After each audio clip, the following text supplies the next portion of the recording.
good seeing you in July. But also, don't be a stranger with me. Let me know what your comments and questions are, because it will help drive a lot of what we're doing here today. So, with that, what I'll do is, I hope I have the mic, which I don't, we'll open it up for questions if you have any at this point in time, beyond anything that we shared with you this evening. So any questions that you may have. Yes? You guys are trying to market you guys are trying what we're doing with Yes. you guys trying to market like your GPS location and all information access, like who does that already? A lot of people track your path and stuff. No, we will not do anything along that line. The question was, will we market the information that we have with where our kids are going on the internet? I think is what your question's driving at. And the answer is, yeah. What we've worked on that is that we're not sharing that information with. Now, I can't control that if a student goes on a website that's not filtered and all that happens, but from us personally, I would never share that information with anybody. I quite frankly think that that's not how we should go about doing business here. Thank you, great question. Any other questions? Yes?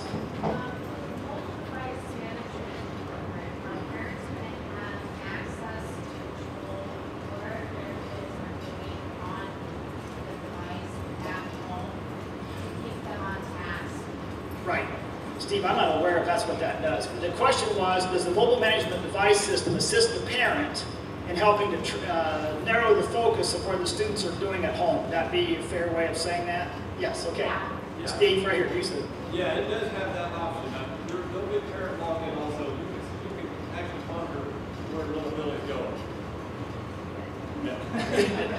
Yeah, I don't think your son or daughter is going to be happy, but yes, you can. And I think when I say training for you, that's what I'm talking about, because there's going to be a lot of options for you as parents that you may not be aware of today.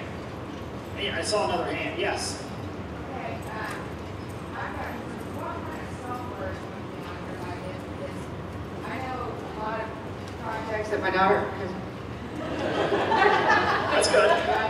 Yeah, I got you. I can hear you now. Okay, that my daughter, a lot of projects that she's had to do with like 5, 6 other girls or group, in a group. They do it on Publisher at school. Now, a lot of us don't have Publisher at home, so they can't print it out. They can't do much with it at home. Is this going to be to where if they have a project at school, 6 of them get together and they can do it on the iPad, and it can all be done on the iPad, all be printed out on the iPad? Yes, and yes.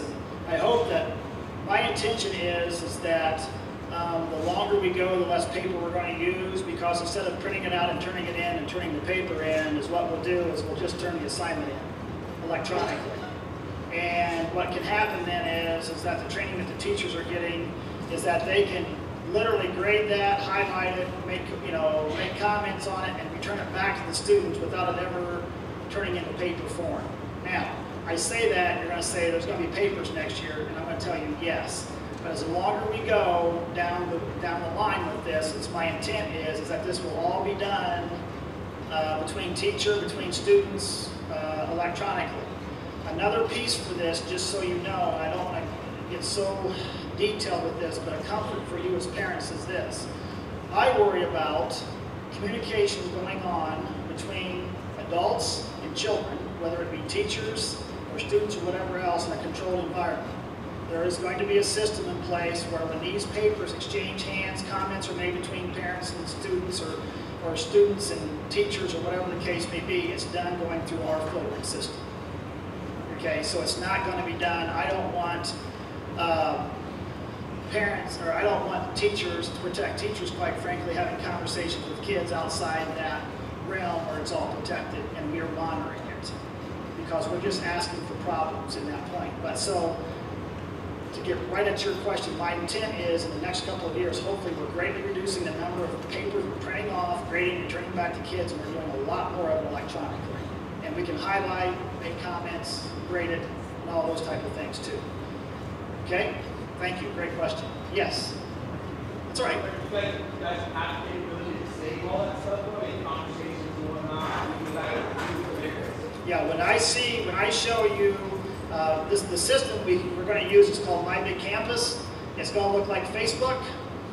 And so you can track and see, you're going to think, if you walk by your student, you're going to think they're on Facebook. It looks pretty similar.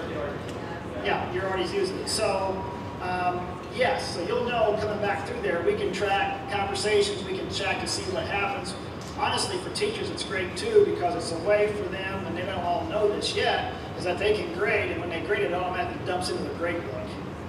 And so instead of them transferring it and do all this, and mistakes happen. You know, some of you call me sometimes kind of upset because they're off the line, something happened, whatever the case may be. This automatically, once it's graded in this electronic format, will dump into the grade book. So yes, to answer your question, we can look at that, because you need to be assured that not only is your student safe where they're going, but the conversations that your student's having with adults is also safe. I'm not happy about some of the things I see outside our school districts with conversations going on between, you know, you can see, you read the paper every day, where we got great staff, we got great kids, but I don't want to put anybody in an environment where we're being questioned. So, great, thank you. Yes, I got two. I got you here first, yes. I have a second grader. Yes. Does not have the greatest fine motor skills in Yes. writing. Mm-hmm. My concern is that if we start backing off on actually writing, he's not going to develop that fine motor skill, Mhm. holding a pen, writing. And Yep. I know that new technology is going that way to where it's not Yep. going to be needed, but it's still going to be needed to sign his name on his check. Yes. When he gets a paycheck. Yes, and I say to you, when I go back to say hybrid or blended approach with that, do I think going all in with technology is the best way to go? No. Do I think there's fine motors? What's that? How long are we looking at staying hybrid? Well, I can tell you this, is that we just bought the reading series, and I bought books and all the digital curriculum with it, and that reading series is good for 6 to 7 years. Okay. Okay, so if that tells you anything, am I going to go buy another set of textbooks? No. But I also know all or nothing is not good on either side.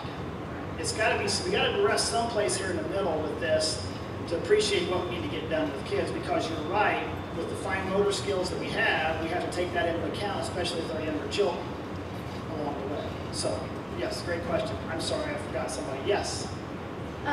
What would happen if the system were to crash or there was a problem with it or something and all of our work was lost? Yeah, and that's why how we back it up is going to be really important. I have learned more about backup systems and drop boxes and all of that, because if we're going to rely on it, you're exactly, nothing would make me more frustrated as a student. I spend all these hours developing whatever and it's lost, okay? And so the backup, and a year ago I didn't know Dropbox and all that existed. Do today, and that's what we're going to have to teach you is how do we store this stuff and how do we back it up to ensure that it's going to be taken care of. So, yes. Go ahead, you're okay. That's fine. Does it still hook up to flash drives if the kids want to take theirs back and forth? No, and see, that's the question we have I can't even give you an answer to that today, okay? And I'm sorry, if I tried to answer it, I wouldn't do it accurately. Steve, you want to make a statement on the flash drive? Yeah, we're gonna You mentioned do using things like, Yeah, thank you. we're gonna have teach the students how to use stuff like Dropbox and things. And those tools are really nice, because if it's in the Dropbox and their device happens to crash and break, then it'll always be in Dropbox. It'll always be there in the cloud. It'll always be there. So those are the kind of tools we're going to teach them to use, which will help them later on in life also. Right. And that's why we have to take into account then how do we make assignments, and I go back to that point there is, and I think that's what you're driving at is how do we do assignments at those times when internet's not available to us for whatever reason, and that's what we're going to have to be aware of. The other issue, I'll just piggyback on that, is the printing issue is a challenge here also.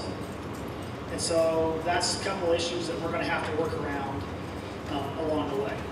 Okay? I saw a hand. I got two over here. Okay.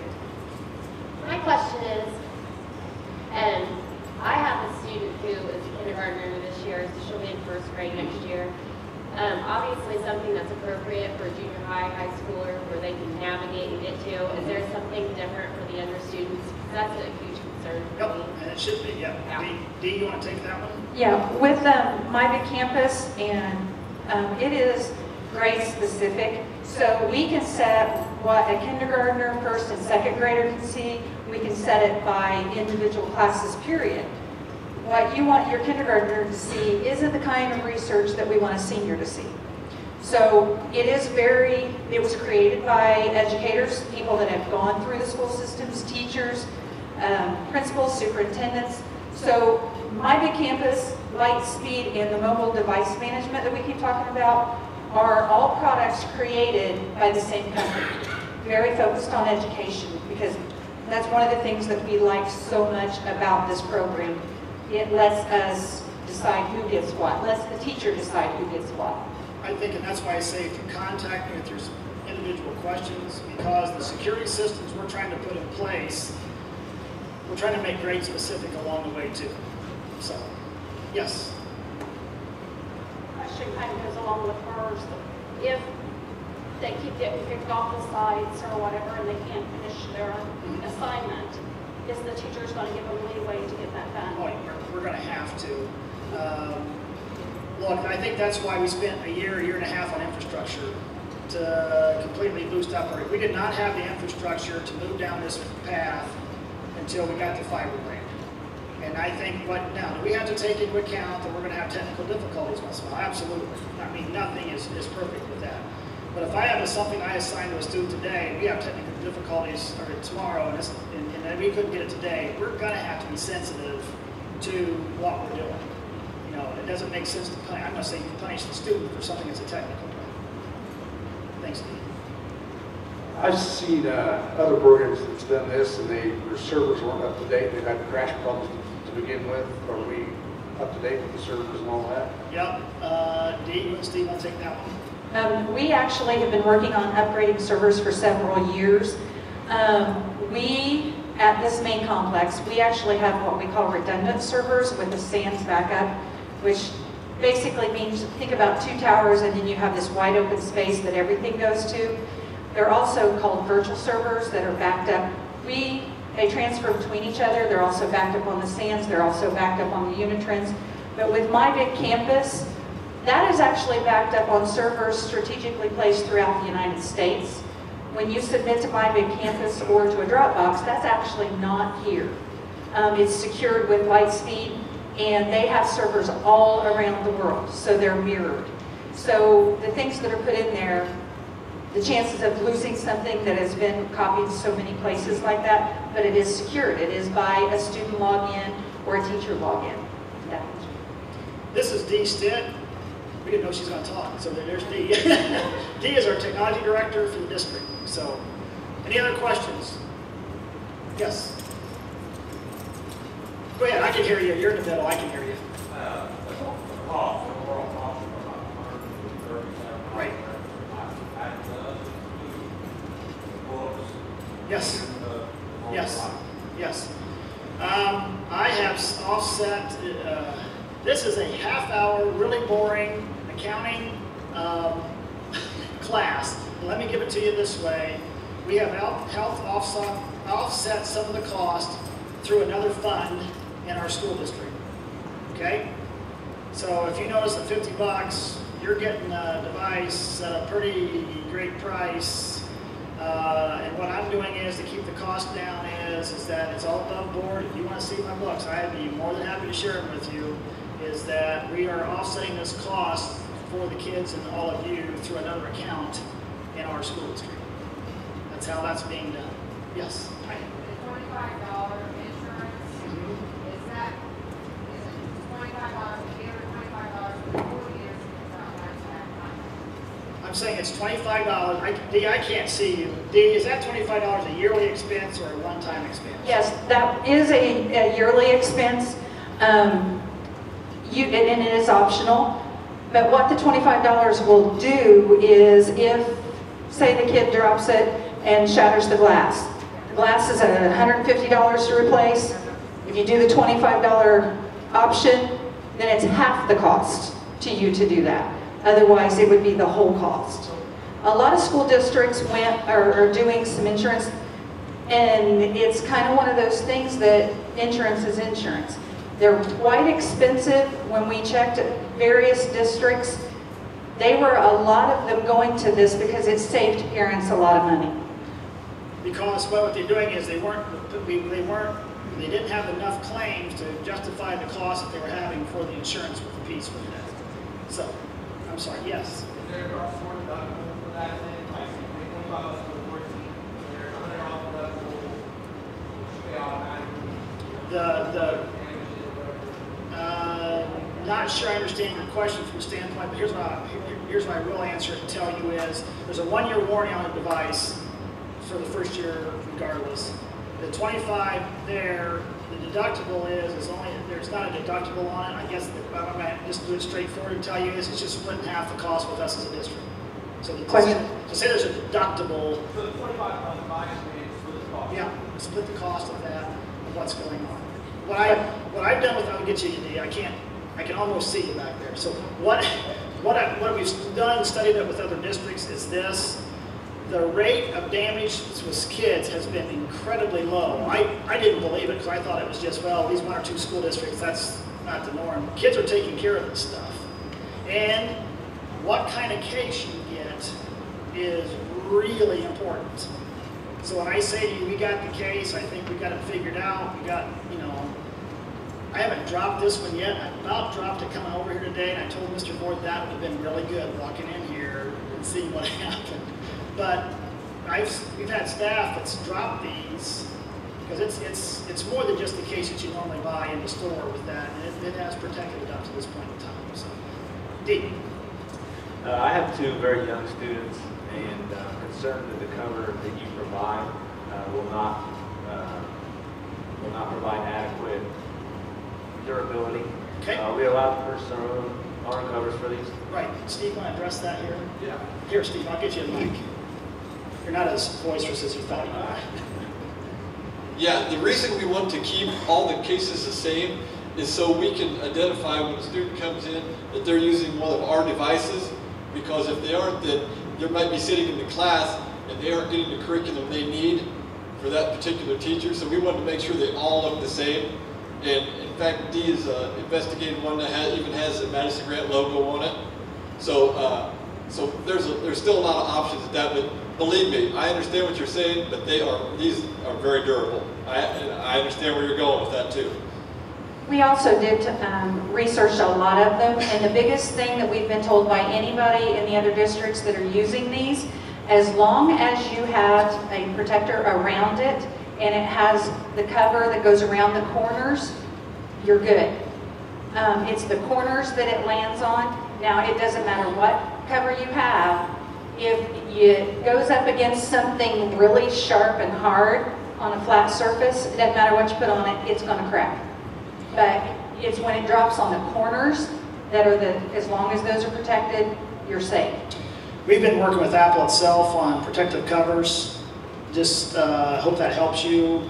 If you've got questions about the covers your students have, I don't hesitate to contact us and let us know.